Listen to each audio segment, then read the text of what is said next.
హైదరాబాద్ అప్సిగూడలో విషాదం చోటు చేసుకుంది. అనారోగ్య ఆర్థిక ఇబ్బందులతో ఇద్దరు పిల్లలను చంపి సూసైడ్ చేసుకున్నారు దంపతులు. కల్వకుర్తికి చెందిన చంద్రశేఖర్ రెడ్డి కుటుంబం ఏడాది కిందట హబ్సిగూడకు వచ్చింది. ఆయన కొంతకాలం ప్రైవేట్ కాలేజీలో లెక్చరర్గా పనిచేసి మానేశాడు. 6 నెలలుగా ఉద్యోగం లేకపోవడంతో ఆర్థిక ఇబ్బందులు చుట్టుముట్టాయి. దీంతో నిన్న కూతురు శ్రీతారెడ్డి, కొడుకు విశ్వాన్ రెడ్డికి విషం ఇచ్చి తర్వాత భార్య కవితతో కలిసి చంద్రశేఖర్ ఊరేసుకుని చనిపోయారు. స్పాట్లో సూసైడ్ నోట్ స్వాధీనం చేసుకున్నారు పోలీసులు. తన చావుకు ఎవరు కారణం కాదో, వేరే మార్గం లేక సూసైడ్ చేసుకుంటున్నట్లు లెటర్లో రాశారు. కెరియర్లోనూ శారీరకంగా మానసికంగా సమస్యలు ఎదుర్కొంటున్నామని చెప్పారు. షుగర్, నరాలు, కిడ్నీ సంబంధిత వ్యాధులతో ఇబ్బందులు పడుతున్నానని చంద్రశేఖర్ రెడ్డి రాసిన సూసైడ్ లెటర్లో ఉంది. ఇక హబ్సిగూడలో ఫ్యామిలీ సూసైడ్ పై మరిన్ని డీటెయిల్స్ అజయ్ అందిస్తారు. Ajay, over to you.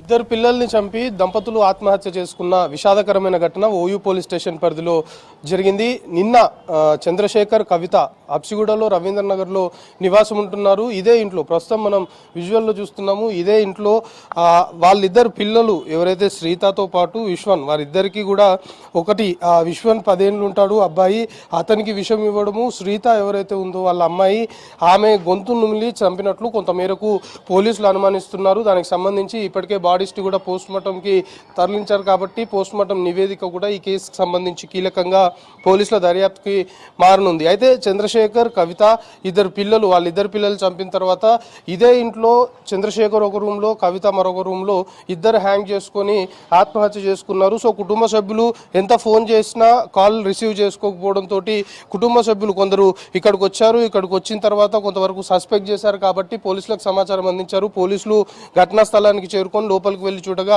ఇద్దరు పిల్లలు శ్రీత, విశ్వన్ ఇద్దరు కూడా మంచం పైన విగత జీవులుగా పడి ఉండడము, వీళ్ళిద్దరూ దంపతులు చంద్రశేఖర్, కవిత ఒక్కొక్క రూమ్ లో హ్యాంగ్ చేసుకొని ఉండడము. సో బాడీస్ ని పోలీసులు తీసుకున్న తర్వాత ప్రస్తుతం గాంధీ మార్చురీకి తరలించారు. కుటుంబ సభ్యుల నుండి మనకు అందుతున్న ఇన్ఫర్మేషన్, దాంతోపాటు పోలీసులు ప్రైమరీగా ఇన్వెస్టిగేషన్ చేసిన దాన్ని బట్టి చంద్రశేఖర్, కవిత ఇద్దరు చనిపోయే ముందు, పిల్లల్ని చంపి వాళ్ళు ఆత్మహత్య చేసుకునే ముందు ఒక సూసైడ్ నోట్ కూడా పోలీసులు స్వాధీనం చేసుకున్నట్లు మనకు తెలుస్తుంది. సూసైడ్ నోట్లో చాలా క్లియర్గా ఆర్థిక ఇబ్బందుల వల్ల, ఫినాన్షియల్ క్రైసిస్ వల్లనే సూసైడ్ చేసుకున్నాము, అందులోనూ పిల్లలు అంటే చంద్రశేఖర్, కవిత గతంలోనే సూసైడ్ చేసుకుందామని భావించారు. కానీ కవిత కొంతమేరకు చంద్రశేఖర్కి కౌన్సిలింగ్ ఇచ్చినట్లు కూడా తెలుస్తుంది. సూసైడ్ అనే నిర్ణయం మంచిది కాదు అని చెప్తే అప్పుడు విరమించుకున్నారు. ముఖ్యంగా ఆర్థిక ఇబ్బందులు. చంద్రశేఖర్ కూడా హైదరాబాద్కు వచ్చిన తర్వాత ఇక్కడ ఒక కాలేజ్లో లెక్చరర్గా పనిచేశాడు కొంతకాలం. దాని తర్వాత ఉద్యోగం పోయింది.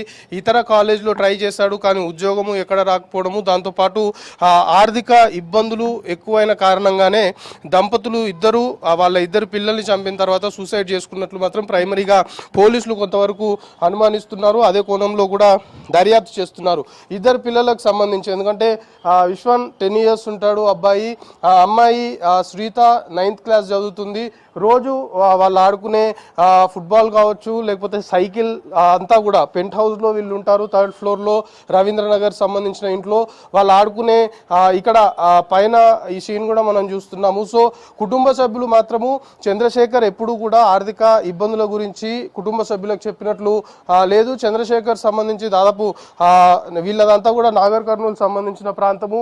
సో అక్కడ నుండి బతుకు తెరువు కోసం హైదరాబాద్ వచ్చారు. చంద్రశేఖర్ వాళ్ళు 5 అన్నదమ్ముళ్ళు అయితే ఇద్దరు హైదరాబాద్లోనే ఉంటున్నారు. చంద్రశేఖర్తో పాటు మరొక బ్రదర్ కూడా హైదరాబాద్లోనే ఉంటున్నారు. మిగతా వాళ్ళంతా సొంతూరులోనే వ్యవసాయం చేసుకుంటూ ఉంటున్నట్లు మనకు సమాచారం అందుతుంది. సో ప్రస్తుతానికి ఇది ఈ కేసు సంబంధించి, ఎందుకంటే ఒక విషాదకరమైన ఘటన, కన్న పిల్లల్ని చంపి వాళ్ళు ఆత్మహత్య చేసుకున్నారు అనే విషయం తెలిసిన తర్వాత కుటుంబ సభ్యులు దీన్ని జీర్ణించుకోలేకపోతున్నారు.